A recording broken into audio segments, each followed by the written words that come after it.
بسم اللہ الرحمن الرحیم۔ حضرت جابر بن عبداللہ رضی اللہ تعالی عنہ کہتے ہیں کہ رسول اللہ صلی اللہ علیہ وسلم نے فرمایا، عزت کے بارے میں کبھی بھی یہ خیال مت کرو کہ وہ دیر سے پہنچا، کیونکہ کوئی بھی بندہ اس وقت تک نہیں مرے گا جب تک وہ اپنے رزق کا آخری لقمہ نہ کھا لے۔ اس لیے مانگنے میں اچھا طریقہ اختیار کرو، حلال لو، حرام چھوڑ دو۔ حضرت انس بن مالک رضی اللہ تعالی عنہ سے مروی ہے کہ رسول اللہ صلی اللہ علیہ وسلم نے فرمایا، کسی شخص کے عمل کو دیکھ کر خوش نہ ہو جاؤ جب تک تم اس کا خاتمہ نہ دیکھ لو، کیونکہ عمل کرنے والا ایک طویل عرصے تک نیک عمل کرتا رہتا ہے کہ اگر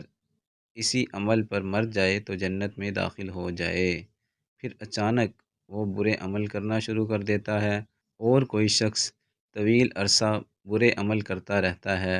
کہ اگر اس عمل پر مر جائے تو جہنم میں داخل ہو جائے، پھر اچانک وہ نیک عمل شروع کر دیتا ہے، اور جب اللہ تعالیٰ کسی بندے سے بھلائی کا ارادہ کرتا ہے